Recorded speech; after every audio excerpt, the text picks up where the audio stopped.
Terima kasih pemirsa, Anda masih bersama kami dalam MNC News Special G20 dan kita akan lanjutkan kembali dialog bersama dengan Ketua Foreign Policy Community of Indonesia sekaligus Wakil Menteri Luar Negeri Republik Indonesia tahun 2014 Dino Patijalal. Pak Dino masih bersama kami ya, selamat malam. Selamat malam Fani. Baik, Pak Dino, tadi kita bahas terkait dengan pembukaan dari Presiden Joko Widodo yang mengatakan bahwa beliau concern sekali dengan isu perang di skala internasional, perang harus berakhir dan kita harus sama-sama semuanya mengakhiri perang tersebut. Tapi kalau misalnya melihat bagaimana kondisi situasi saat ini, Pak Dino, kemudian juga kepentingan-kepentingan yang mengakar di belakang sana, kira-kira apakah optimisme ini bisa kita jalankan ke depan?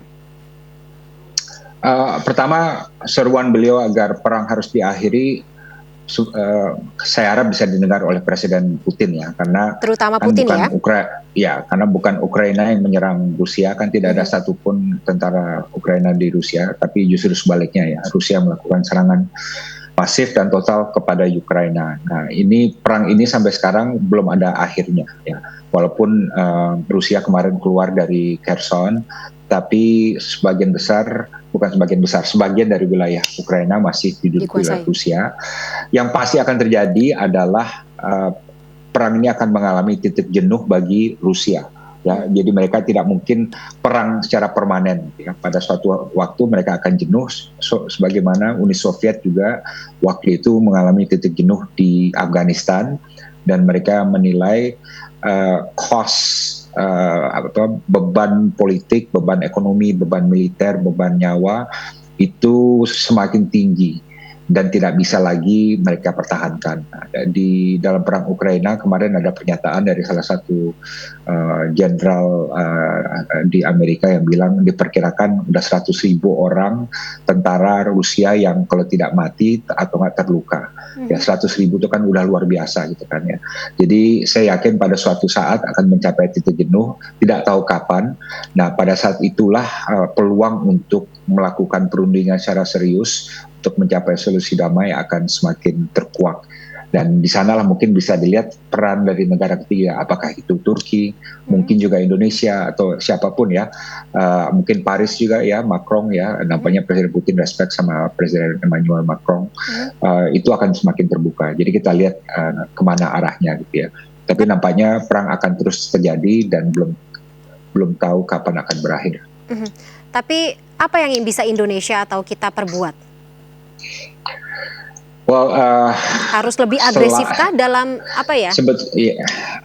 selama Presiden Putin gini, kalau kita meminta Ukraina menyerahkan nggak mungkin, tidak mungkin ada bangsa yang mau bilang menyerah kepada bangsa lain, bilang ini ambil wilayah kami seluruhnya gitu ya, kan nggak mungkin. Betul. Nah jadi dan Presiden Putin pun pada saat ini dia masih secara politik dan militer kekeh gitu. Saya pokoknya harus bisa mengalahkan Ukraina gitu ya. Sekarang udah 4 wilayah yang dicaplok dia, dianeksasi.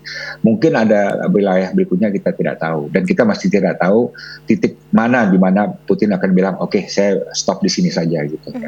Nah jadi selama Putin masih maunya perang terus, tidak ada satupun negara termasuk Indonesia yang bisa menghentikan atau memaksa Rusia untuk duduk di meja perundingan. Harus ada insentif bagi Putin dan juga harus ada insentif bagi Ukraina.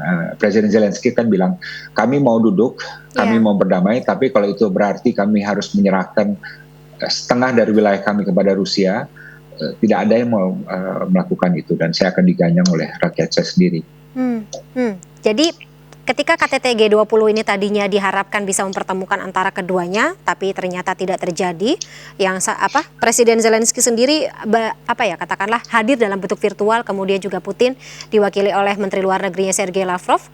Apakah ini juga menjadi katakanlah ya tujuannya akan tercapai dalam waktu yang lama lagi, begitu Pak Dino?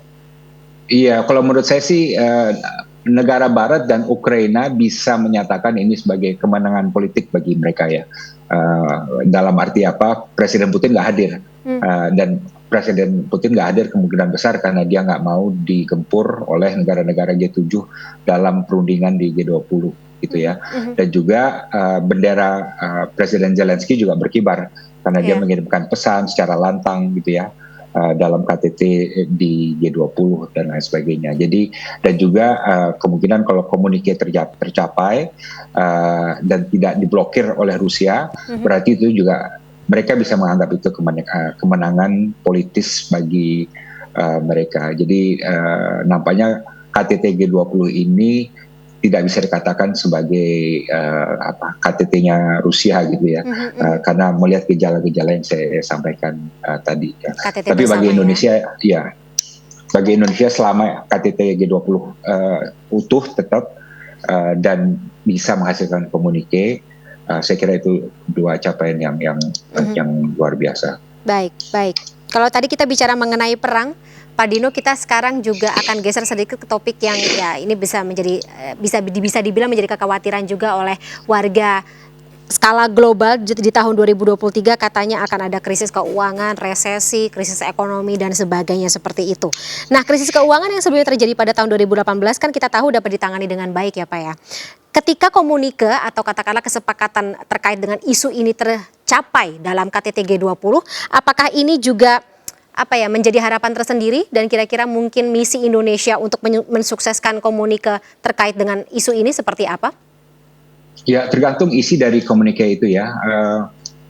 Yang jelas kalau kita bicara kerjasama, walaupun nanti ada komunike antara Barat dan Rusia tidak akan kerjasama. Itu bisa dipastikan. Okay. Tapi yang mungkin lebih tercapai antara Barat sama Tiongkok ya, ekonomi kedua terbesar di dunia, itu ada kerjasama atau understanding. Nah, itu suatu hal yang sangat signifikan gitu ya.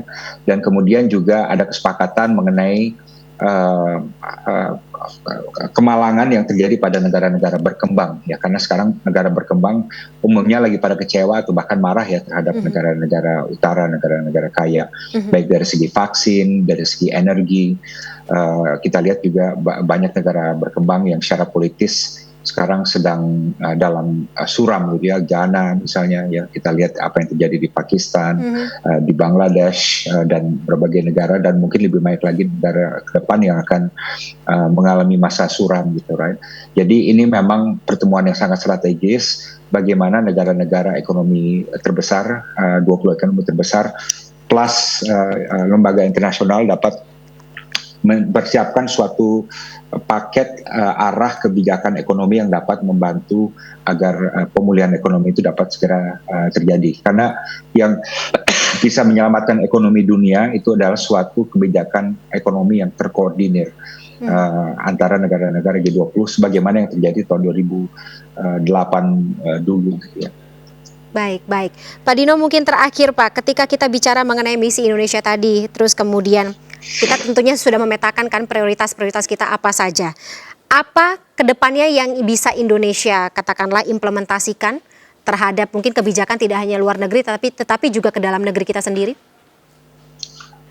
Kita kan sudah menetapkan ada 3 bidang yang penting bagi kita, yaitu mengenai infrastruktur kesehatan, mengenai ekonomi digital dan transisi ekonomi hijau. Yeah. Menurut saya ketiga hal itu banyak Indonesia bisa mendapatkan peluang, apalagi kita sebagai tuan rumah banyak negara-negara luar yang melihat prestasi Indonesia.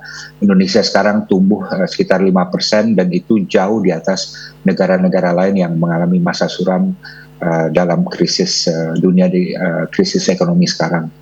Jadi saya kira sektor-sektor tersebut perlu dimanfaatkan oleh Indonesia untuk mendapatkan investasi, kerjasama, transfer teknologi dan lain sebagainya. Dan kita lihat banyak sekali ada tawaran-tawaran yang tadi juga disampaikan Pak Luhut ya untuk Indonesia. Jadi ini memang momen baik, bukan hanya bagi G20, tapi juga bagi ekonomi Indonesia ke depan.